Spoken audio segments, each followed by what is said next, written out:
계절의 여왕이라는 5월달을 맞고 오늘은 그 첫날이고 가정의 달이라고 하는 5월에 오늘 첫 주로서 어린이 주일입니다.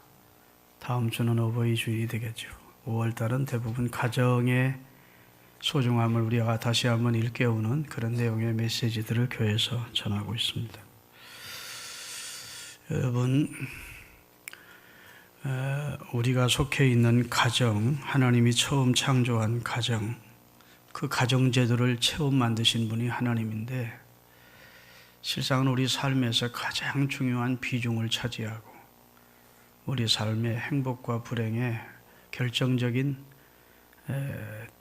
그 갈림이 가정에서 시작이 되는 거죠. 아멘. 가정의 중요성은 1000번 강조해도 모자랄 것입니다. 그만큼 가정은 소중하고 하나님이 최초로 우리에게 가정을 조직해 주시고 생육하고 번성하고 땅에 충만하고 땅을 다스리고 이렇게 복 주신 곳이 가정입니다. 오늘 본문의 의지에서 이것만은 꼭 가르치자, 그런 제목으로 하나님 말씀 전하려고 합니다. 따라합시다. 이것만은 꼭 가르치자. 우리 자녀들에게 이것만은 꼭 가르쳐야 될 내용을 오늘 시편 78편에 하나님이 말씀해 주신 겁니다. 시편은 대부분은 우리 주를 사랑하는 사람들이 시를 지어 하나님을 송축한 내용입니다. 그런데 시 중에 마스길이라고 하는 시가 있습니다. 그것은 교훈시입니다.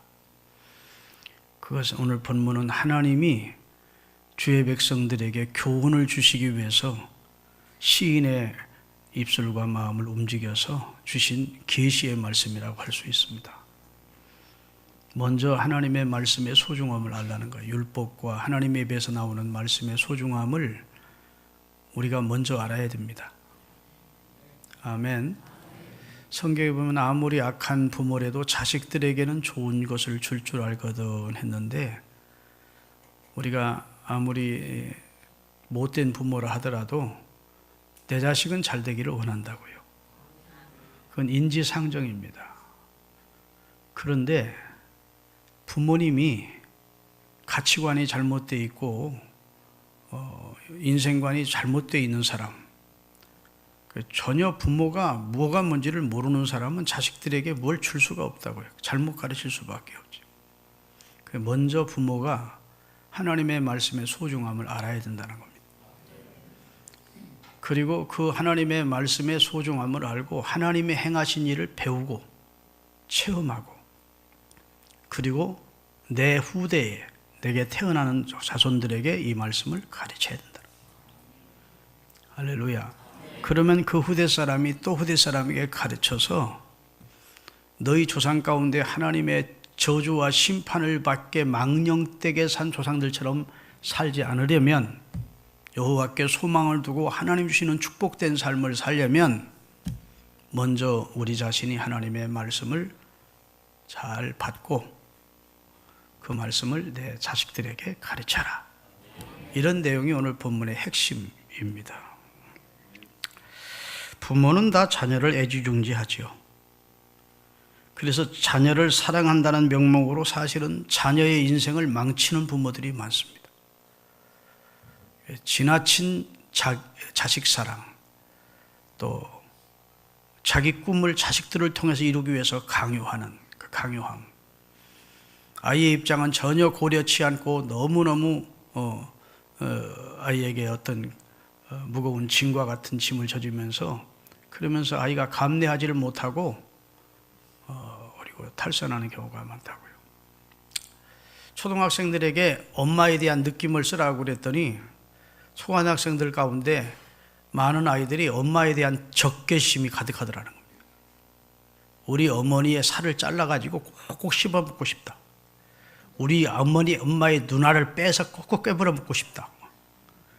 조사하는 사람들이 경악을 금치 못했다는 거예요. 어머니가 날 사랑하고 예뻐하고 너무너무 되게 소중한 사람이라고 느껴지지 않고 맨날 공부 학원 막 그러니까 엄마에 대한 적개심이 표출돼서 우리 엄마는 나를 미워하고 우리 엄마는 죽었으면 좋겠고, 우리 엄마가 죽으면 살을 꼭꼭 씹어 먹고 싶고, 아유, 아이들 어떻게 이렇게 무섭죠? 누나를 꼭꼭 씹어 삼키고 싶다고. 아유, 그렇게 아이들이 있어서 교육당국에서는 기겁을 했다는 얘기예요. 이 싫어합니다. 그러니 부모의 입장에서는 사랑한다고 사랑을 한 것인데, 그 아이를 위해 인생을 위해서 여러 가지로 배려를 한 것인데, 아이는 그렇게 생각지를 않는 것이죠. 그것은 좋은 교육이라고 할 수가 없는 것이죠. 유대인 납비에게 어느 날 한 어머니가 아이를 품에 안고 납비를 찾아와서 질문을 했습니다. 이 아이를 몇 살 때부터 가르치는 게 좋을까요? 그렇게 물었어요. 그랬더니 납비가 그 아이가 몇 살입니까? 묻더라는 거예요. 2살입니다. 그러면 2년 늦었습니다. 그러더니. 그 말은 무슨 말입니까? 교육이라는 것은 태어나는 순간부터 교육이라는 거. 그렇죠? 요즘은 우리 대한민국에서는 태어나는 순간이 아니라 뱃속에 있을 때부터 태교를 하는 겁니다. 아주 요즘 굉장히 혈안이 되어 있는 모습이에요. 자녀 교육에 아주 심취해 있고 너무 치중하는 것이 너무 정도가 지나치지 않는가 싶을 정도로. 그런데 사실은 자녀 교육은 시기만 중요한 게 아니고 그 교육이 삶 전체에서 이루어진다는 것을 명심해야 합니다. 학교 교육만 아이들에게 교육이 아니고 가정에서 부모님과 함께 있는 시간이 교육의 시간이고, 또 성도의 자식이라면 교회에 나와서 성도들과 함께 예배하는 시간이 교육의 시간이고, 생활하는 시간이 교육의 시간이고, 삶의 모든 현장이 사실은 어린아이에게는 다 교육의 장이 되는 겁니다. 아멘. 따로 앉혀놓고 가르치기 전에 부모님들의 언행심사 행동을 보면서 배우는 거예요. 아멘. 사회의 사람들이 하는 걸 보면서 배우는 거예요. 그게 다 교육의 장이 되는 것입니다. 그렇기 때문에 자녀와 가장 함께 하는 시간이 많은 사람이 누구죠? 부모죠. 부모이기 때문에 부모의 그 삶이 아이에게 교육이 되는 것이죠. 부모의 가르침이 굉장히 아이에게 영향을 미치게 되는 것입니다. 아이에게 가장 큰 애정과 관심을 갖고 아이를 대하는 자도 역시 부모일 겁니다. 이런 좋은 가정을 이룬 최고의 국가가 있다면 그게 이제 유태인의 자녀 교육입니다. 여러분, 미국 인구 가운데 0.3%가 유태인입니다. 그 2000년 동안 나라 없는 디아스폴라로 떠돌면서 미국으로, 독일에서 혹은 유럽에서 미국으로 이주해 가서 그 교포된 사람들의 후손들이 지금 미국 전체 국민의 0.3%라고요. 그런데 그 0.3%의 유태인들이 미국의 주류 사회, 다시 말해서 미국 정치, 경제, 사회, 문화, 교육의 주류 사회의 24%를 리더로 그 사람들이 이끌어가고 있습니다. 대단한 겁니다. 저도 미국 가서 일부러 뉴욕에도 가서 미국 유대인들이 사는 곳을 가봤고, 목사님에게 안내를 받아서 주시드라고 하는 LA에서도 유대인들이 사는 지역을 가봤어요. 나를 안내한 목사님이 그래요. 유대인들이 사는 마을이 가장 깨끗하다. 진짜 휴지 조각 하나가 없는 거예요. 가장 위생적이고, 가장 거기 사람들이 진실하고, 가장 세금도 먼저 내고, 교육열도 가장 뛰어나고, 그 다음에 모든 재반시설을 가장 잘 해놨다는 거예요. 미국의 최고 상류 사회를 누리고 있는 게 유태인이라는 거예요. 그 유태인들이 어떻게 그렇게 자녀 교육을 잘 시켰고, 그래서 미국의 모든 사람들에게 유태인들은 진실한 사람들, 유태인들은 신용이 있는 사람들, 유태인들은 머리가 좋은 사람들, 유태인들은 확실한 사람들, 유태인들은 똑똑한 사람들, 유태인들은 남을 배려하는 사람들, 이런 사람으로 인정을 받게 됐느냐? 유태인의 자녀 교육에서 찾은 겁니다. 교육학자들이 유대인의 자녀 교육, 그 자녀 교육의 핵심이 뭐냐? 토라라고 하는 하나님의 말씀을 교육하는 겁니다. 하나님의 말씀을 태어나면서부터 가르치는 거예요. 하나님의. 신명기 6장 6절에서 9절을 띄우겠습니다. 오늘 내가 네게 명하는 이 말씀을 너는 마음에 새기고 내 자녀에게 부지런히 가르치며 집에 앉았을 때이든지 길을 갈 때이든지 누워있을 때이든지 일어날 때이든지 이 말씀을 자식들에게 강론할 것이며 너는 또 그것을 내 손목에 메어 기호를 삼으며 네 미간에 비쳐 풀을 삼고 또 네 집 문설주와 바깥 문의 기록에서 하나님의 말씀을 아이들이 계속 주시할 수 있도록 해라는 겁니다. 그리고 가르치라는 겁니다. 그래서 유대인 아이들은 회당을 보내요.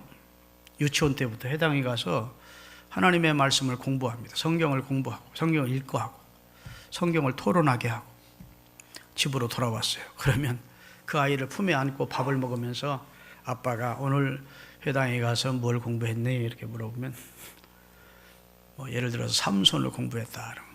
그래? 삼손은 어떤 사람이더냐? 삼손은 이렇게 했고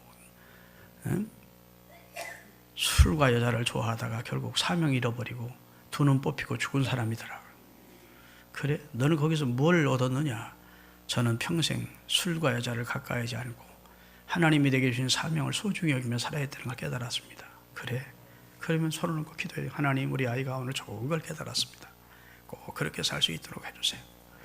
그 다음 날에 가서 다니엘을 공부하고 오늘 뭘 배웠냐? 다니엘을 배웠어요. 다니엘은 어떤 인물이냐? 나라가 어려울 때에도 나라를 위해 기도하고요. 그리고 믿음의 신앙을 굳건히 지키는 사람으로 배웠다고. 그래? 너는 어떤 사람이 되겠나? 저도 다니엘처럼 그런 사람이 되기를 원합니다. 그런 사람이 되게 해달라고 하나님 앞에 기도했니? 예, 오늘 회당에서 기도했습니다. 그래, 아빠가 기도해 주죠. 그리고 또 북복 기도를 해준다는 거예요. 그 사람들은 십계명을 붙여놓고 어렸을 때 꿀을 발라놓는다는 거예요. 그래서 나가면서 십계명 이렇게 만지고 하나님의 말씀이 달다고 느껴지게 하기 위해서. 아이고, 하나님의 말씀 진절이나. 아이고, 힘들어. 이렇게 생각되지 않고 하나님의 말씀이 너무 소중하고 꿀송이 같고 내게 축복이 되는 말씀이라는 걸 어려서부터 인식시키기 위해서 꿀 발라놓고 들어가면서 나가면서 맛보게 한대. 하나님의 말씀이 어떤 맛이냐? 하나님의 말 꿀송이 같아. 그렇게 어려서부터 하나님의 말씀을 암송하게 하고 상고하게 하고 연구하게 하고 서로 토론하게 하고 그리고 하나님의 말씀을 품고 기도하게 하고 그리고 키우는 거예요. 그러니까 진실하고 그러니까 봉사적이고 헌신적이고 사명을 가지고 그리고 공부를 하니까 그렇게 미국 사회에 유럽 사회에 그 리더가 된다는 겁니다. 오늘 이 말씀대로 한 거예요. 사실은. 왜 아멘들 안 하실까? 오늘 시편 78편 말씀을 유대인들이 자녀교육의 좌우명으로 삼은 겁니다. 내가 배우고 내 자녀에게 부지런히 가르쳐서 다시는 우리 조상들처럼 망령된 삶을 살지 않도록 해야 되겠다. 이 마음 가지고 아이들에게 이것만은 꼭 가르쳐야 되고 싶어서 하나님이 행하신 일을 가르쳤어요. 아멘. 지난날 하나님이 어떻게 행하셨는지 그리고 하나님이 주권자라는 사실을 가르치는 거예요. 하나님이 주권자, 따라합니다. 하나님의 주권을 인정하는 신앙을 갖도록 교육했다. 하나님의 주권, 인생의 생사화복이 하나님의 장중에 있고 국가의 흥망성쇠가 하나님의 장중에 있다는 사실을 가르쳐주는 거야. 네 인생을 네가 운전하는 것 같지만 하나님이 네 인생을 운전해 주시는 거다. 네 인생을 네가 설계하고 네가 이루는 것 같지만 하나님이 너와 함께 하셔야 네가 귀한 소망이나 네 꿈을 이룰 수 있는 것이다. 범사 모든 일에 하나님을 인정하고 살아라. 하나님께 기도하고 하나님의 도움을 구하고 하나님의 말씀을 내가 잘 생각해서 이것이 옳은가 그른가를 하나님의 말씀 안에서 생각하면서 살아야 주권자 되시는 하나님이 네 삶을 인도하시고 축복해 주신다. 그걸 막 잊어지지 않도록 어렸을 때부터 가르쳐 주는 거예요. 그리고 성경이 진리의 말씀이고 하나님의 말씀이라는 것을 확신시켜 주는 거예요. 아멘. 성경이 시대에 뒤떨어진 이런 박물관에나 가 있어야 될 이 말씀이 아니라 모든 인생의 생사와 화복과 그리고 모든 인생의 흥망과 성쇠를 이 성경 속에서 길과 진리를 찾도록 생명을 찾도록 방법을 찾도록 성경이 하나님의 말씀이라는 사실을 확실하게 믿도록 해요. 믿으십니까? 그리고 인생의 궁극적인 목적은 하나님을 영화롭게 하는데 궁극적인 목적을 갖도록 하나님께 소망을 두고 하나님을 영화롭게 하는데 궁극적인 인생의 목적이 있다는 사실을 가르쳐주는 겁니다. 아멘. 자, 돈 벌어서 명예 성공해서 권세 얻어서 떵떵거리고 살다 한 세상 살다 그냥 허망하게 끝난 인생이 아니라 네가 성공을 해서 네가 돈을 벌어서 네가 어떤 방면에 네가 네 목표를 이루어서 그것이 궁극적으로는 하나님이 영광을 받으시도록 하나님이 기뻐하시는 일이 되도록 해야 된다. 그래야 인생을 바르게 사는 거야. 이렇게 어렸을 때부터 가르친다는 거예요. 할렐루야. 그러면서 그 유대인의 부모들이 그 아이 앞에서 기도의 본을 보이고 성경 말씀을 가까이 읽는 그런 가까이 하는 삶의 본을 보이고 섬김의 본을 보이고 아멘. 하나님 앞에 봉헌하는 봉헌 생활의 본을 보이고 이웃과의 관계에 진실한 본을 보이고 이렇게 보이니까 아이들도 그리 자라서 그렇게 리더들이 되어 참으로 귀한 자로 하나님 앞에 쓰임받는다고 해요. 여러분 지금 대통령 후보 가운데 힐러리와 맞서고 있는 샌더스라는 사람도 유태인입니다. 미국 유태인이요. 뭐 그 사람이 뭐 대단한 인물은 아니지만 여하튼 그 인물 몇 사람 가운데 유태인이 대통령이 나오는 거예요. 여러분 아시는 대로 키신저가 유대인이고 뭐 얼마나 많은 아인슈타인이 유대인이고 다 유대인들이에요. 세계 최고의 영화 감독인 스필버그가 유대인이고 하여튼 유대인 자손들이 그렇게 하나님 앞에 큰 축복받고 리더로 사는 것은 다시 말씀드립니다. 이 말씀이 유대인 가정의 근간이요. 내가 배우고 참된 가치와 참된 삶을 내 자녀들에게 배워주고 하나님의 말씀을 가르치고 하나님을 가르쳐주고 여러분 아이에게 최고의 축복이 뭐냐? 하나님을 만나는 겁니다. 아이가 평생에 주님을 만나는 체험을 하는 거예요. 그런데 여러분의 가정에서 그 아이가 떠나기 전에 다시 말해서 출가를 한다거나 장가를 가기 전에 내 품을 떠나기 전에 그 아이가 하나님의 교회에 출석하면서 주님을 만나는 계기를 마련해 줘야 돼요. 그냥 들어서 하는 예수, 부모님 따라와서 예배드리는 예수 그거 가지고는 시험이 오거나 유혹이 오면 이겨낼 수 없어요. 언제든지 주를 등질 가능성이 있습니다. 내가 주님을 만나는 체험을 해야 돼요. 그래서 교회가 행하는 여름 성경학교나 수련회가 중요한 겁니다. 아멘. 그때 집중적으로 부모님께 또 털어지 못했던 그의 마음의 고민이나 걱정거리나 문제를 수련회 기간에 같이 집중 단체 활동하면서 집중적으로 하나님 앞에 기도하거든요. 그러다가 하나님의 은혜를 받고 눈물 콧물 흘리며 회개하고 자기 길을 정하고 주님 자신을 구원해 주심에 감격해하고 그런 체험을 하게 해줘야 돼요.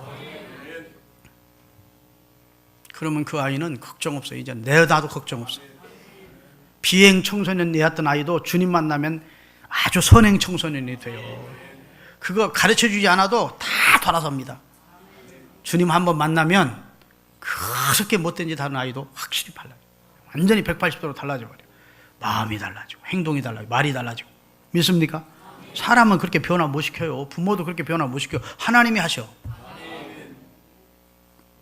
아이 목사님 나는 아이들에게 신앙을 물려주지 못했고 아이들은 다 결혼했고 나는 믿지만 아이들은 안 믿어. 이런 부모님들 여기 계실 거예요.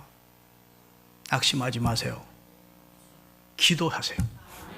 하나님 내가 내 자식에게 신앙을 물려주지 못했는데 그 아이 생전했고 누구를 통해서든지 예수를 믿게 해주시고 구원을 받게 하시고 하나님의 교회의 기둥처럼 쓰임받게 해주십시오.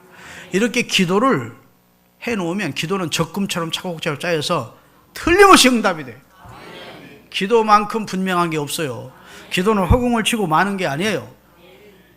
내가 못하는 일을 하나님으로 하게 하시는 것이 기도인데 하나님을 동원하는 겁니다. 하나님의 능력을 동원해서 하나님이 하게 하는 거예요. 제가 오늘 일부 예배도 말씀드렸지만 우리 고향에 황권사님이라는 권사님이 있는데 아들이요 체격도 좋고 잘생기고 이 주먹이 또 엄나신 서천에서 이거 하면 이길 사람이 없어서 연득이하고 팔씨름 한번 해야겠다고 천천 사람들이 다 모여들어 그렇게 사고치고 그러더니 서울 올라와서 어떻게 예수 교회 엄마가 교회 다니는 거 그렇게 안 좋아하고 비아냥거리고 그러더니 늘 엄마가 우리 연득이 구원해 주십시오 하나님 우리 연득이 그러더니 서울 올라와서 어떻게 예수 잘 믿는 친구를 만나가지고 금남교회 갔다가 거기서 성령 받고 완전히 사람이 변해요. 할렐루야. 이 기도는 정확해요. 그러니까 여러분 나는 이제 애들 다 컸고 말도 안 듣고 그 아이가 예수 믿을 가능성은 0.01%도 안 보이고 걱정하지 마요. 너희 염려를 다 주께 맡기세요. 기도로 맡기시면 하나님이 하십니다. 곧 나가겠습니다. 잘 나오는 게 아니고 예수 예자도 싫어하는 사람이 어느 날 갑자기 뒤집어져. 그러니까 우리 자식이 너무 완악해가지고 예수 믿을 것 같지 않습니다. 소망이 있어. 하나님 앞에는 소망이 있습니다. 얼마든지 하나님은 하십니다. 하나님은 방법이 많아요. 하나님은 길이 많습니다. 하나님에게는 못할 일이 없어요. 그런데 눈물 흘리며 기도하는 엄마가 있는 자식은 망하는 법이 없다고. 결국 눈물의 기도는 하나님 앞에 상달되고 응답을 받는다고. 그러니까 여러분이 내 몸에서 낳은 자식이 지금 내 품에 있거든. 하나님의 말씀대로 오늘 본문처럼 잘 가르쳐 주시고 기도하고 신앙 가정이 되고 여러분이 믿음의 본이 되시고 그래서 하나님을 꼭 여러분 자녀들에게 인식시키시고 그 하나님과 동행하는 삶을 살 수 있도록 만드셔야 되고 여러분 품을 떠난 자식이 있거든.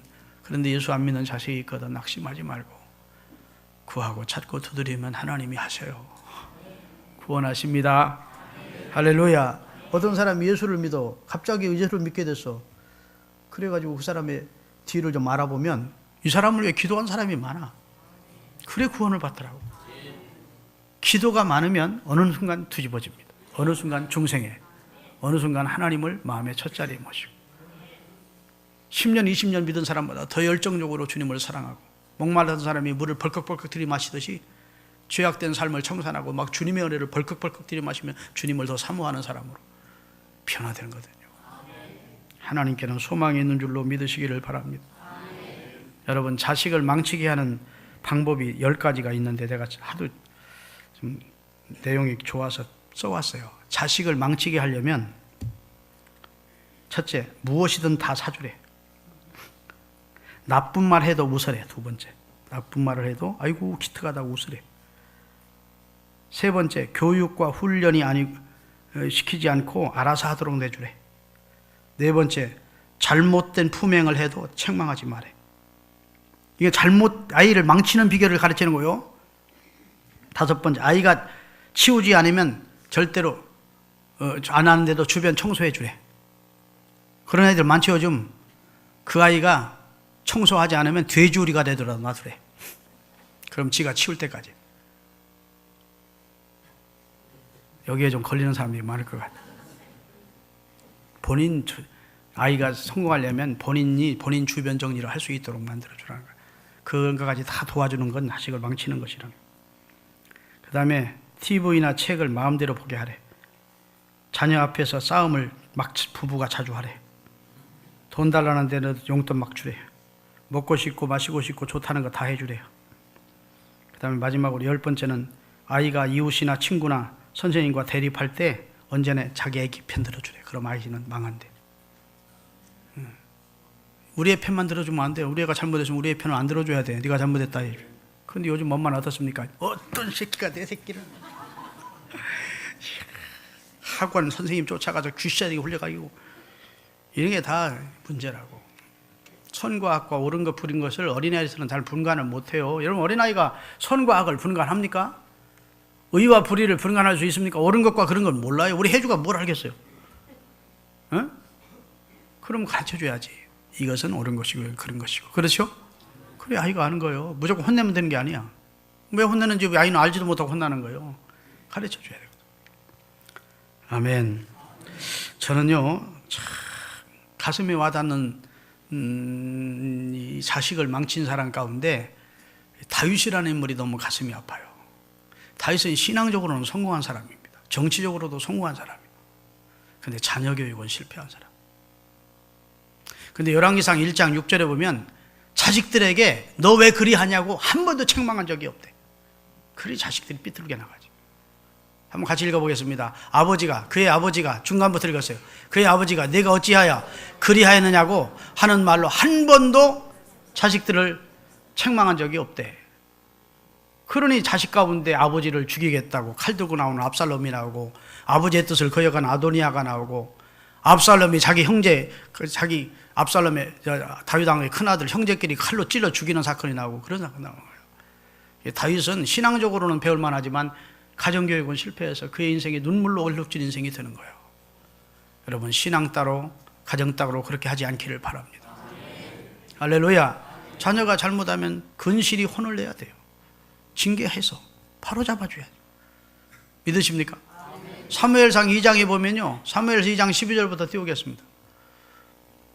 거기 자식의 인생을 망쳐놓고 자식 때문에 자기까지 망한 자가 나와요. 엘리의 아들들은 행실이 나빠 여호와를 알지 못하더라. 그 다음에 17절, 다 읽을 시간 없으니까 17절로 가요. 이 소년들의 죄가 여호와 앞에 심히 크면 그들이 여호와의 제사를 멸시함이었더라. 자, 엘리라는 이스라엘의 최고 지도자 제사장이 있었어요. 대제사장이. 그 사람에게 두 아들 흠니와 비느하스가 있었어요. 그런데 이 흠니와 비느하스는 지 아버지 뒤를 이어 제사장이 됐는데 하나님께 드리는 제사를 멸시했어요. 하나님이 어떤 분인지 체험한 적도 없어. 알지도 못해. 자, 그런데도 불구하고 성전 안에서 각종 나쁜 짓 하고 소문이 아주 이스라엘 사이에 안 좋게 나서 엘리의 두 아들들은 행편없는 놈들이다. 그런 소리를 아버지가 들었어요. 그러면 데려다가 혼내야 돼요? 혼내지 않아야 돼요? 혼내고 그에 합당한 벌을 내려야 되는데 벌을 안 내렸어요. 자, 그래서 어떻게 오냐? 사무엘상 3장 13절. 왜 혼을 안 내느냐? 그 이유가 나옵니다. 사무엘상. 자, 내가 그의 집을 영원토록 심판하게 되고, 내가 하나님입니다. 그에게 말한 것은 그가 아는 죄악 때문이니 이는 그가 자기의 아들들이 저주를 자청하되 금하지 않아요. 저주받을 짓 하는데도 아버지가 그냥 놔뒀다는 겁니다. 저주를 자청하되 아비로서 책임감을 가지고 자식을 바로 훈계하고 가르치고 그에 대해서 징계를 해야 되는데 저주를 자청하는데도 불구하고 금하지 아니고 그랬던 거예요. 여러분 이것은 자식들의 죄에 대해서 그 아버지가 무관심했다는 겁니다. 또 하나님보다 자식을 더 사랑했대. 2장 29절, 2장 29절 다 같이. 너희는 어찌하여 내가 내 처소에서 명령한 내 재물과 예물을 짓밟으며 내 아들들을 나보다 더 중히 여겨 내 백성 이스라엘이 드리는 가장 좋은 곳으로 너희들을 살찌게 하느냐. 하나님이 진노해요. 제사장이라는 자가 하나님보다 자식을 더 소중히 여겨서 자식을 금하지 않고 혼내지 않고 바르게 교육하지 않았기 때문에 너와 너희 집은 멸문을 당하리라. 하나님 말씀한 대로 엘리와 엘리의 가정이 한날에 다 멸망이다. 그래서 이가봇이 됩니다. 이가봇이라는 말은 여호와의 영광이 그 집에서 떠나가 버린 거예요. 하나님이 함께하던 가정이 하나님이 그 집에서 떠나가 버리는 저주를 받았다. 사랑하는 여러분, 우리 신앙교육에 무관심하면 그렇게 됩니다. 신앙교육에 관심을 가지시기를 바랍니다. 기회가 늦었다 싶거든 기도를 하세요. 자식들을 위해 기도 많이 하셔서 나중에라도 자식들이 예수 믿고 구원받고 나서 우리 어머니 기도 때문에 내가 구원받았다. 우리 아버지 기도 때문에 내가 구원받았다. 오늘은 지금 캄보디아에 요즘 자주 이제 출장을 가시는데 오늘 안 계시니까 내가 얘기를 해요. 우리 교회 그 박충근 장로님이 어머님이 권사님이셨어요. 내가 잘 아는 분, 여러 번 만난 적이 있는데 늘 어머니가 자식을 위해서 기도를 했대. 그것은 기억이 난대. 박 장로님의 머릿속에 우리 어머니는 기도하는 어머니, 자식들을 위해 기도하던 어머니, 새벽 기도하던 어머니. 일로 이사 오셨어. 박충근 장로님이 장로 임직 받으시고 이쪽으로 이사 오셨는데 부인은 안 나와도 혼자 나와. 부인 여기 앉아 계셔. 혼자 나와서, 내가 지금 혼자 나오는 걸 중요하게 하는 게 새벽기도 나올 수 있죠. 장로님이 나와야 되지만 중요한 건 목사님, 우리 어머님이 우리를 위해서 기도해 주었다. 나는 내 아들, 딸을 위해서 내가 할 수 있는 일이 무엇이겠습니까? 기도해 주는 일이겠어요. 물론 교회를 위해서도 기도하겠지만 자식을 위해서 기도의 본을 보이고 기도를 해주는 게, 그게 신앙, 하나님을 경외하는 신앙을 가진 아버지로서의 모습이 아니겠느냐. 그 마음이 이쁘지 않습니까? 여러분 다 자식을 위해서 기도하는 어머니, 아버지 되시기를 바랍니다. 땅 몇 평 더 물려주고 아파트 몇 평짜리 더 물려주는 게 중요한 게 아니고 신앙을 물려주고 기도하는 여러분이 되어 자식들에게 축복을 유산으로 물려줘야 돼요. 기도하겠습니다.